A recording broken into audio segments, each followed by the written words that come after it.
En una tienda del aeropuerto en el 2005, un hombre de traje gris busca algo que lo distraiga durante el vuelo. Revisa el expositor de novedades y toma un libro de bolsillo con una reproducción de la Mona Lisa en la portada. Lo ojea, lee un párrafo y luego otro. Lo compra, lo guarda en el bolsillo exterior del maletín. 4 horas después, el libro ya tiene las esquinas dobladas. El lomo empieza a resquebrajarse. La tinta de los dedos del lector se ha transferido a las páginas. El ejemplar empieza a acumular marcas de uso. Una servilleta metida en la página 200. El borde inferior de la cubierta pelado, tras dormirse en el hotel. El café de la mañana siguiente, derramado sobre el mapa del Louvre. Ese libro no volverá a casa con su dueño. Terminará olvidado en un asiento, heredado por el siguiente pasajero, revendido a una tienda de segunda mano, o abandonado en una mesita de noche de un apartamento de alquiler, como tantos millones de ejemplares del Código Da Vinci. No es un objeto valioso, es un eslabón en una cadena de consumo que en su pico más intenso despachaba decenas de miles de copias semanales en mercados a ambos lados del océano. Un libro de usar y tirar, si por usar entendemos devorarlo en 3 o 4 sentadas, y por tirar, olvidarlo sin demasiado apego. Pero fuera de ese ejemplar, gastado, anónimo, tan parecido a cualquier otro, hay algo fuera de foco.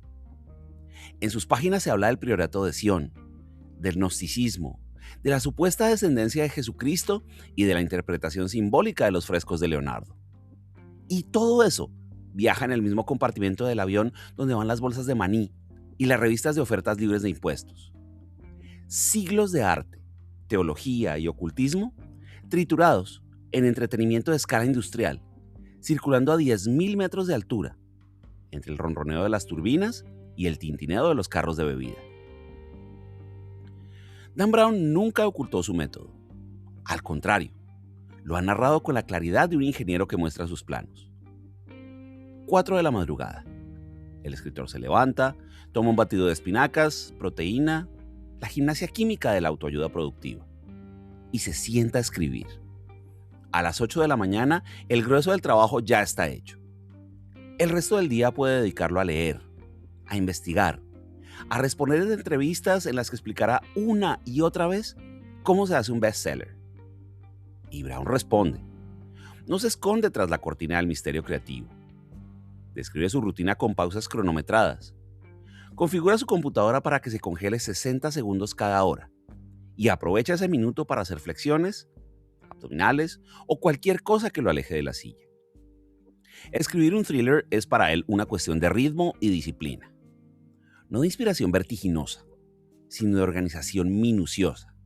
El autor, reloj en mano. La clave está en la estructura, y la estructura siempre es la misma. Capítulos de 2 o 3 o 4 páginas. Cada uno termina con un gancho que fuerza a seguir leyendo. Alguien llama a la puerta, alguien descubre algo, alguien está a punto de morir. Se cierra el capítulo y se abre el siguiente. Por supuesto, no hay nada nuevo en este mecanismo. El folletín del siglo XIX ya funcionaba así, pero Brown lo llevó al extremo. Su novela no es una historia que se interrumpe, sino una sucesión de interrupciones que forman una historia. Cada bloque narrativo responde a la misma lógica que regula el tráfico peatonal en los museos masificados. Un paso, una parada. Otro paso, otra parada. Un torniquete emocional que regula el acceso de la atención, la dosifica y la exprime. A principios de los 2000, el thriller de trasfondo religioso era un género de nicho. Existía, sí, pero ocupaba un lugar modesto en los catálogos editoriales, lejos de los escaparates principales. Los pocos lectores que se acercaban a este tipo de novelas solían ser aficionados a la historia de la Iglesia, lectores de ensayos esotéricos, buscadores de herejías milenarias. Nada que preocupara a las grandes cadenas de distribución. En marzo del 2003, Doubleday publicó en Estados Unidos El Código Da Vinci. Y no fue un estallido inmediato. Pasó unas semanas en los anaqueles, antes de que el boca a boca iniciara su trabajo subterráneo. Hacia finales de ese año, las ventas se aceleraron. El número de lectores se duplicaba cada pocas semanas. La acumulación era como una cola que crecía, sin que nadie supiera muy bien quién la estaba organizando. 2 años después, en 2005, Juan Pablo II agonizaba. Las cámaras del mundo apuntaban hacia la Plaza de San Pedro. El cónclave que elegiría a Benedicto XVI se convertía en una emisión televisiva planetaria. El Vaticano, ese organismo hermético que rara vez ocupa las portadas de la prensa internacional, se transformaba en un set de televisión global. Las columnas de Bernini, las ventanas del Palacio Apostólico, la chimenea de la Capilla Sixtina con su columna de humo blanca o negra. Durante semanas la liturgia del poder eclesiástico compitió en horario estelar con las telenovelas y los noticieros. Y el Código da Vinci estaba allí, pero no porque Brown lo hubiera previsto. Las novelas se escriben con años de antelación. Fue una coincidencia, o quizás algo más. La novela había capturado en 2003 una curiosidad difusa. Los secretos de la iglesia, las luchas del poder entre facciones y los silencios históricos, que en 2005 se volvió urgente. El libro no se subió a la ola. La ola se formó bajo él, como si el oleaje mediático del cónclave encontrara por fin un relato a su medida. Cualquier historiador del arte que lea el Código da Vinci encontrará muy rápidamente motivos para fruncir el ceño. Fechas que no coinciden, localizaciones forzadas, personajes históricos cuyas biografías no resisten el contraste con el texto de Brown. El Priorato de Sion, ese pivote sobre el que gira buena parte de la trama, está documentado como una invención del siglo XX. Un montaje urdido en los años 50 por un francés con aspiraciones dinásticas y un puñado de pergaminos falsificados. Las críticas académicas no tardaron en llegar. Historiadores del cristianismo publicaron refutaciones. El Opus Dei emitió comunicados. El Vaticano nombró a un portavoz dedicado casi exclusivamente a desmentir los datos del libro. Se publicaron ensayos que desmontaban punto por punto cada afirmación histórica de la novela. Y algunos de esos ensayos vendieron bastante bien. Pero nada de eso impidió que el Código da Vinci siguiera su curso. Porque el pacto de lectura que Brown ofrece a su público no pide exactitud, pide velocidad. Lo que se firma al abrir sus libros no es un contrato con la verdad histórica, sino un permiso para suspender la exigencia intelectual durante el tiempo que dure la lectura. No es ignorancia del lector, es una suspensión pactada de la incredulidad histórica. Las costuras están a la vista y cualquiera puede verlas. Pero los mecanismos de la crítica cultural parten de una premisa que el lector de Brown no comparte: que la función de un libro es ser examinado. En el universo del torniquete, la función de un libro es ser atravesado. Y para atravesarlo, solo hace falta que gire. En la mayoría de las novelas de acción, el héroe lleva un arma. Robert Langdon lleva un reloj de Mickey Mouse y arrastra una claustrofobia que lo deja sin aire en los ascensores. No dispara, no golpea, no seduce. Corre bastante mal y piensa que es lo mejor que sabe hacer. Ese es el rasgo más desconcertante del personaje que Brown ha reciclado a lo largo de 6 novelas. Su poder no viene del cuerpo, sino del saber. Langdon vence porque descifra. Su fuerza está en su memoria fotográfica, en su capacidad para conectar un símbolo del siglo XVI con una pista escondida en un fresco renacentista. El conocimiento como musculatura. Que un héroe de este perfil haya protagonizado uno de los fenómenos editoriales más masivos del siglo XXI merece al menos una pausa. El público no estaba comprando violencia, sino astucia empaquetada para consumo masivo. Pero la construcción del personaje revela también sus límites. Langdon es valiente, culto, tenaz, y a su lado, en cada entrega de la saga, aparece una mujer.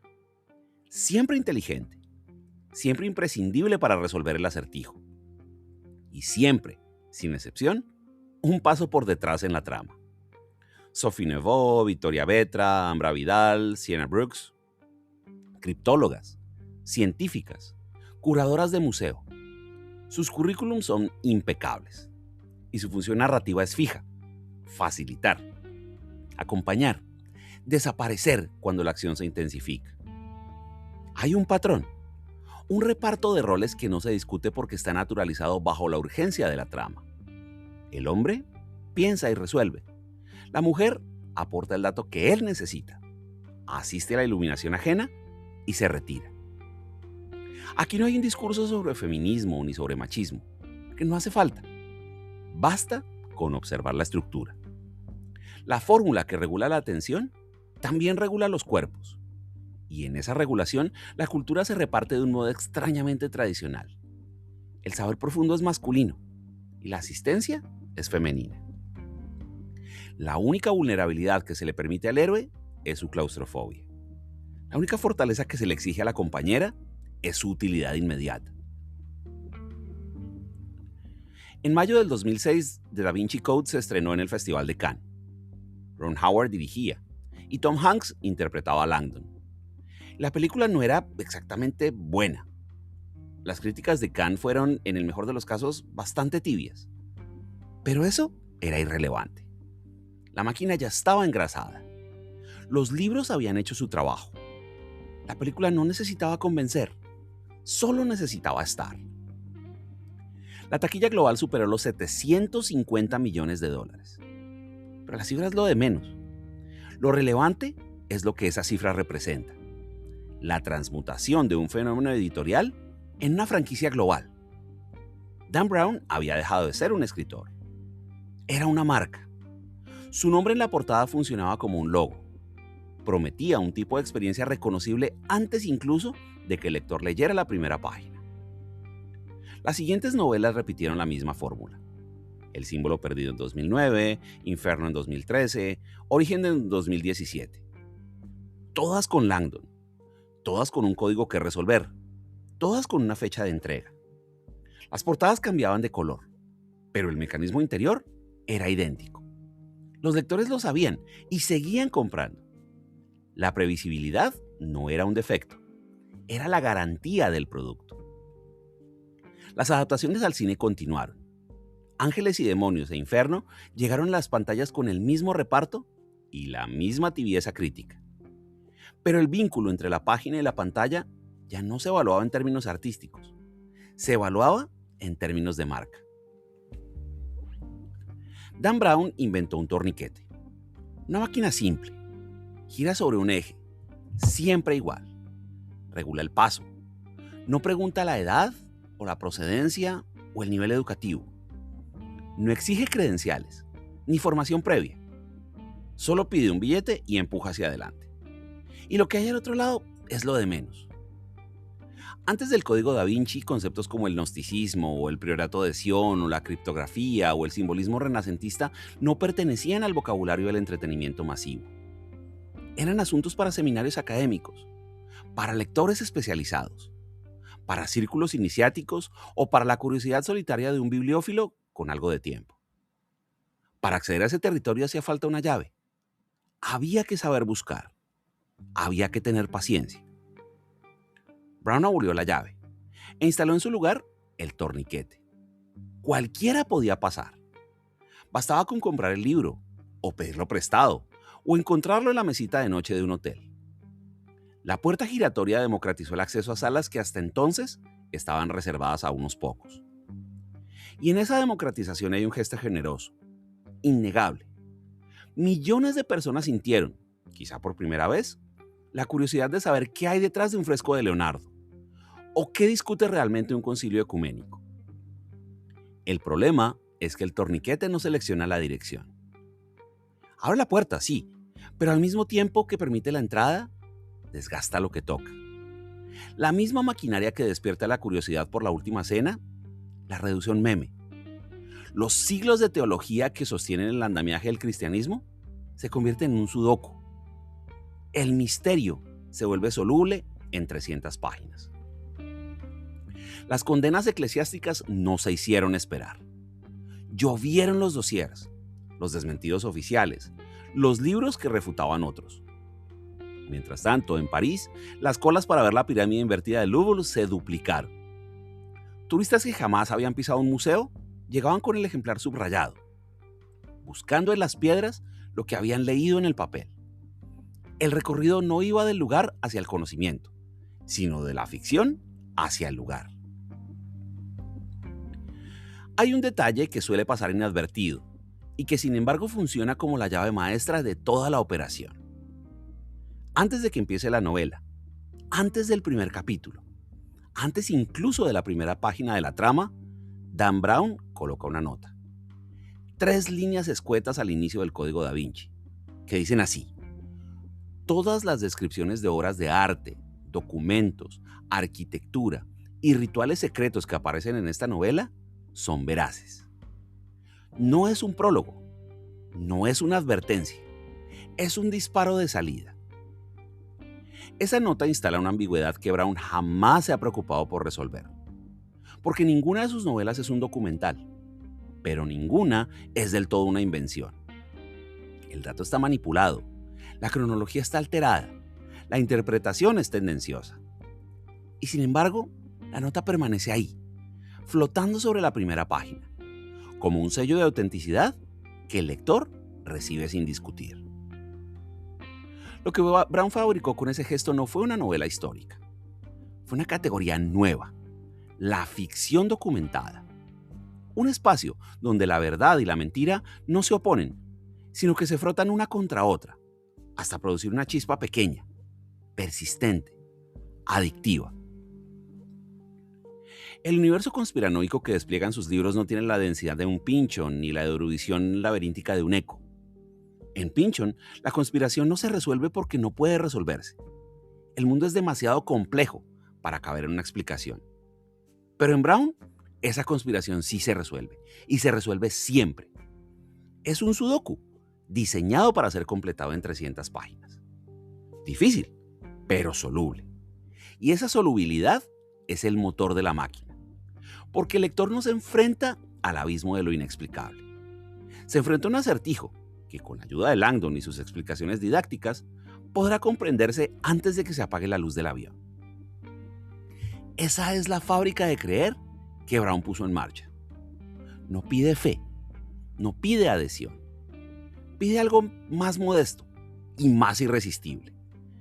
Pide que durante el rato que dure la lectura, el lector acepte que todo podría ser cierto. No que lo crea, solo que acepte que podría serlo. El Opus Dei, los Illuminati, el Priorato de Sion, los masones, los Rosacruces, da lo mismo.